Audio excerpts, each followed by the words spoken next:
tanks, AFVs, or armored fighting vehicles.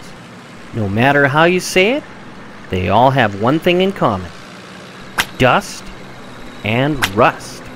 In this video, I'll show you the techniques used to achieve this effect, so stay tuned.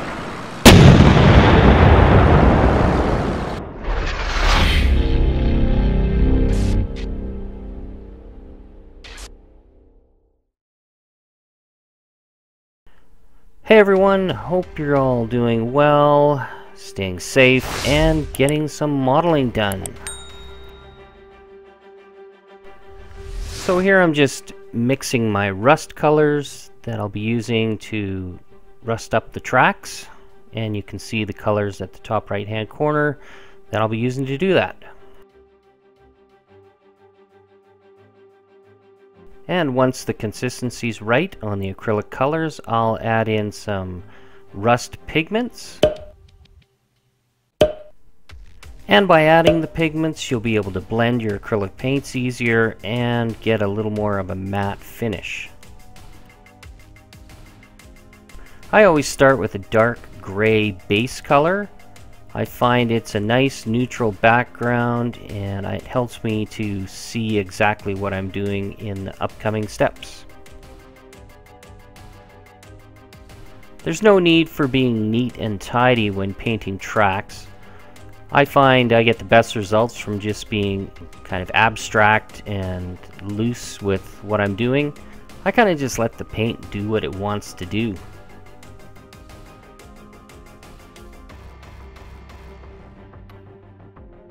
This is what I mean when I was saying that you can remove the paint easier with pigment in the paint. As you can see, the pigment and the paint is coming off easier than if you just had acrylic wash in there. I find it works better than just putting straight pigment on. Pigment just rubs off with your hands when you touch it. This won't. This will stick to the surface until you take a little water and remove it.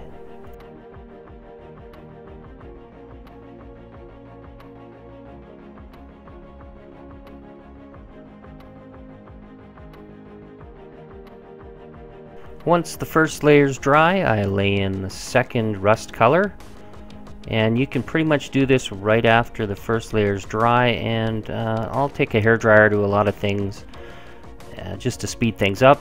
Here you can see I'm just placing in the darker color randomly. This way you don't totally wipe out the effects you just put on beforehand.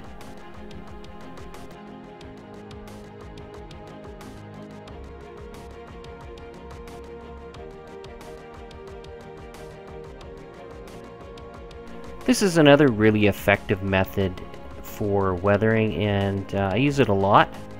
It adds a lot of texture and randomness to the rust and dust you're adding to your tracks, and I find helps to tie things together a little bit.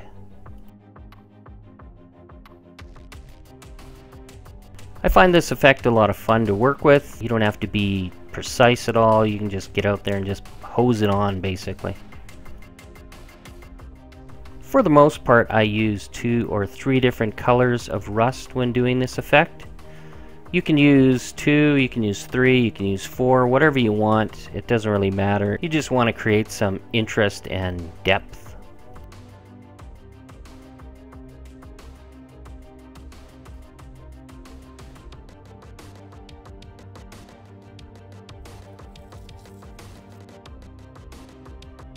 Here I'm just adding a very thin glaze over the entire surface, and yes, just trying to unify the look. This also helps tie things together, as you can see in this example.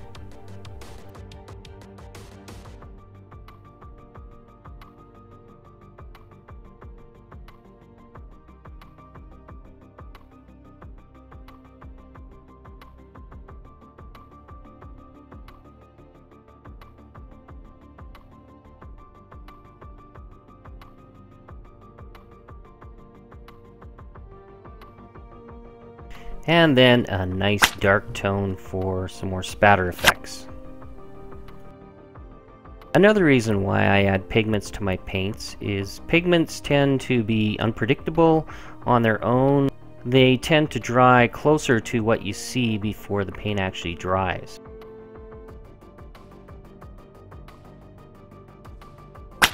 Alright, time to kick things up a notch with some oil paints. I'm going to do some spatters next with oil paints. I find going in with a second round of spattering using oil paints just makes things look a little richer and brings the vibrancy of those rust tones out a little more.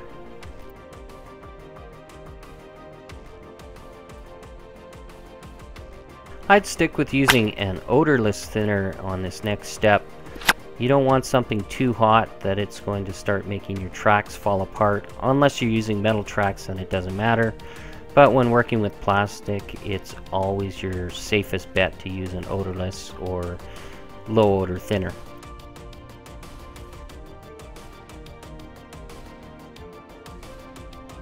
And the same thing applies here. Go nuts, don't worry about things looking a certain way. I just spatter it on willy-nilly, and I'm not really concerned about what's happening. It's really all about being random with this effect. You can also add this effect several times over top of each other with the same colors, just building it up slowly. It really depends on how you want them to look.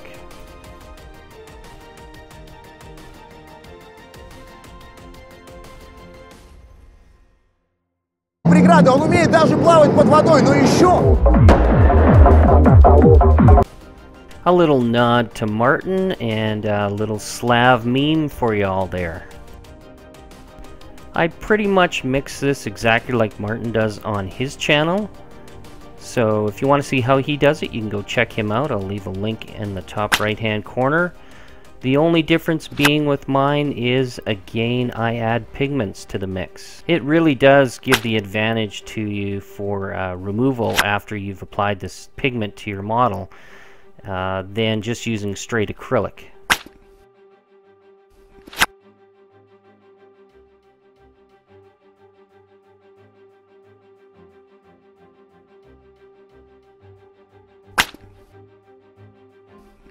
For this size of jar, probably 3 or 4 good scoops should do it.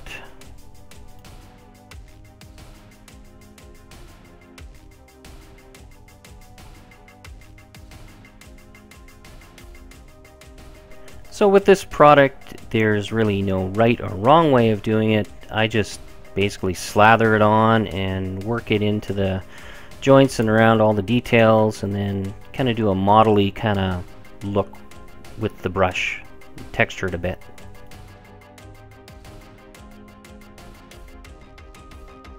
I would also suggest using dish soap to add to your water or to any mixes you make. It just relieves the surface tension of the water when you apply it to the plastic and helps the paint self-level.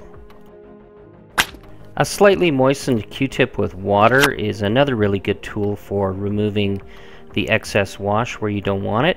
And as you can see here, I'm running that along the edge where the road wheel would go, and it makes a pretty convincing looking effect.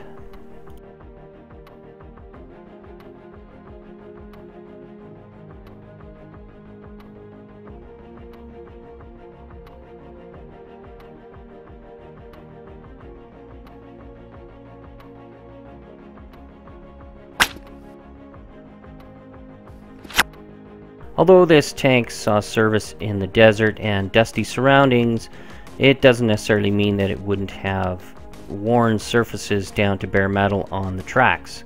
Sand gets into everything, and of course we'll get into the parts that are metal that wear against each other, and we'll burnish those areas to a bright shiny steel.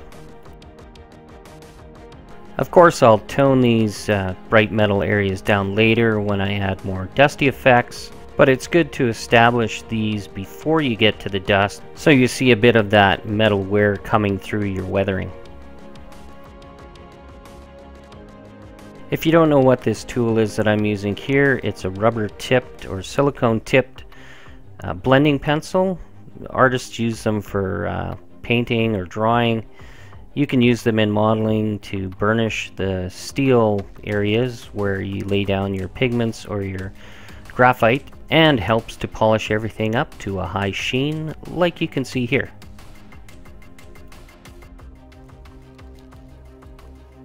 You can also use a graphite pencil. I prefer these for areas where I need to be a little more precise with the application, and then go in with your burnishing tools and bring that up to a nice polish again.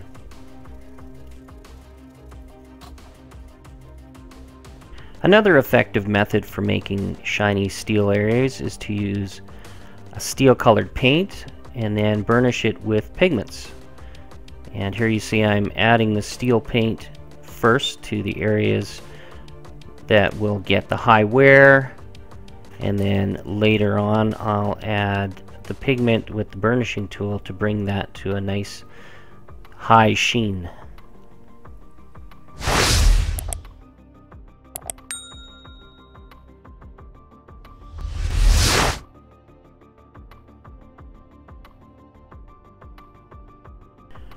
I leave the acrylic paint to dry for about an hour, and then I go back in with a gunmetal or a steel color and take that burnishing tool and lay the powder on and just rub it back and forth several times. You can go over it as much as you want. The more you polish it, the more reflective of a surface you'll end up with.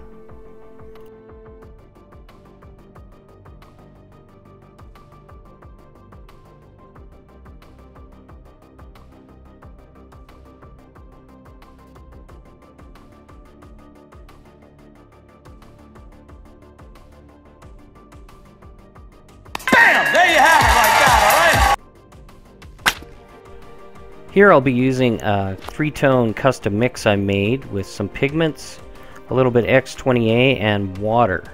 The X20A helps the pigment to stick to the surface a little more, but still makes it removable to the point where you can go back and brush out areas you're not happy with.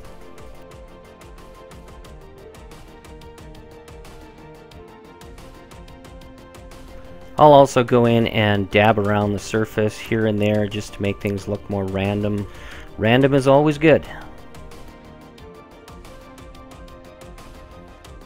This may seem like a long process to you, but to be honest, I think it's one of the best ways to make tracks look realistic.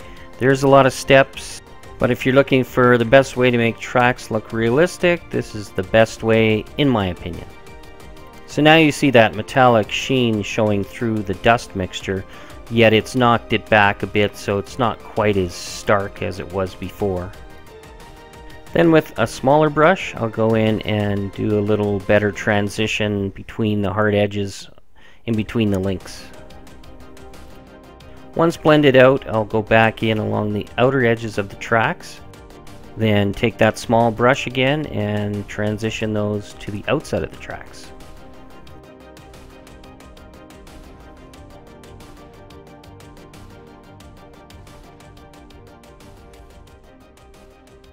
And with that, the tracks are done, and I think they turned out rather well and are looking good.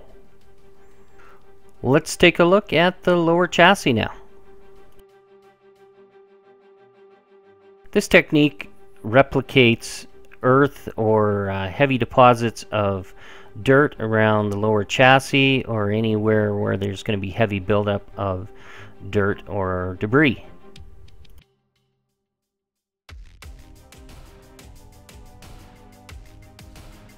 This is that same 3-tone mix that I custom made with 3 different colors of pigments, and I like to just build it up and let it sit on all the tops of the running gear.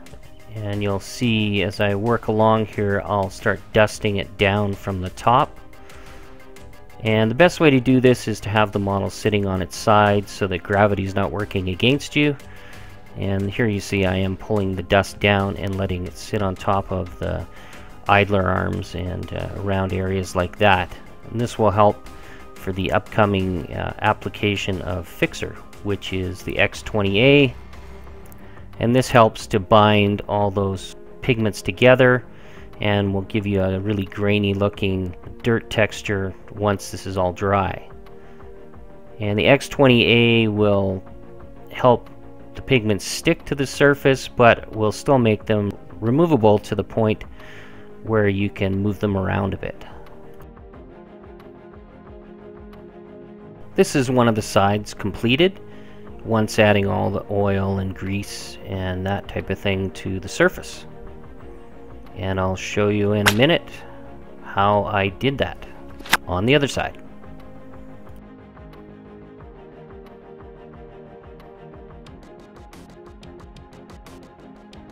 These are the 4 products I used to create those dirty, dusty, greasy looking textures on the lower chassis here.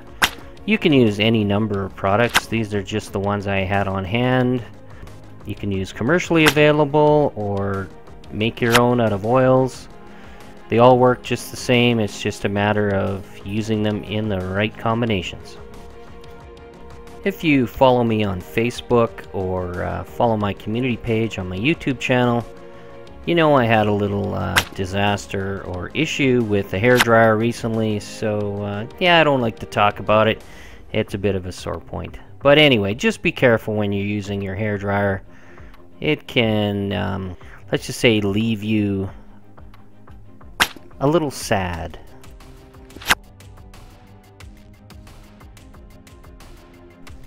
This technique involves a lot of layers, and well, if you didn't know me by now, I like a lot of layers. And the best way to achieve depth and interest, in my opinion, is to layer darks against lights, lights against darks. I've said that before, but in this instance, you're putting your dry pigments on, you're adding your wet washes, dirt deposits on top, and then going back in with dry pigments again, going back in with wet, and back and forth, and that's how you achieve this really greasy looking texture and oily looking surface.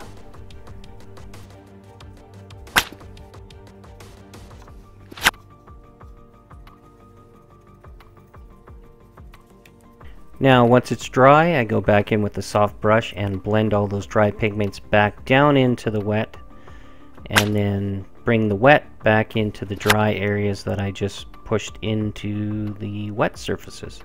As you know, oil attracts dirt, and just like in miniature, if you add the dirt and dust and add your oils around it, they should react and act the same as in real life. So by adding the dry pigment and the wet greasy areas together, you'll end up sometimes with that nice soft edge and hard edge that you see on real vehicles or real machinery that gets a lot of grease and dust in around its running gear.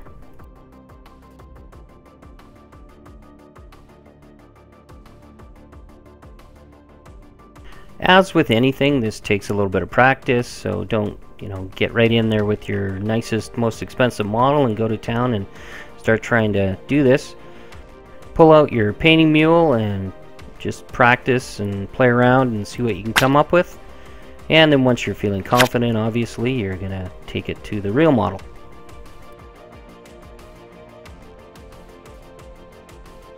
Just like on the tracks, spattering is also a good technique to use on the lower chassis. Obviously, wet gets spattered up even though you're in the desert. There are wet areas and wet times, and there will be a little bit of buildup of muck and debris, oil spills and spatters under there as well. I always like to keep the hair dryer handy and dry in between layers so I can see exactly what's happening. So if I need to alter or shift things from here and there, there's still the opportunity to do so.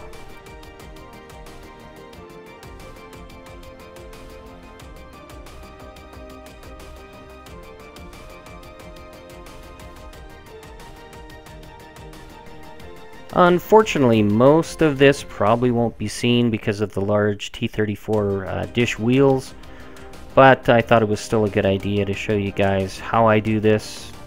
So you probably wouldn't have to go to this extent on a vehicle like this, just because you won't see most of this back there, but it's a good idea to do a little bit, because if you're in a show environment, somebody looks back there and they see you didn't really treat it back there at all, then it kind of looks funny.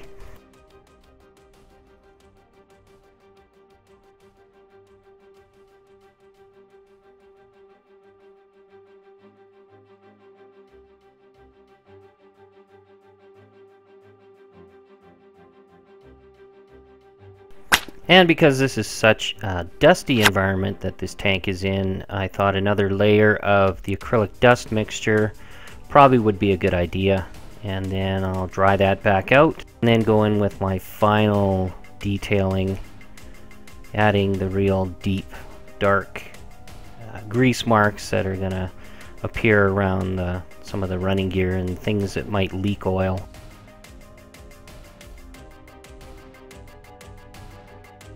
The key is to be selective with where you're putting some of these marks. You don't want the whole thing to look like it's blasting grease and oil out from every orifice, but you know, here and there, just take a step back and look at it and make sure that things are looking not symmetrical. You want everything asymmetrical, meaning make it look random, make it look plausible, like, you know, those areas might have got that kind of treatment in a real environment. Of course, look at reference photos of tanks and see where they leak oil and where they're you know, get the most dirty kind of textures and grit.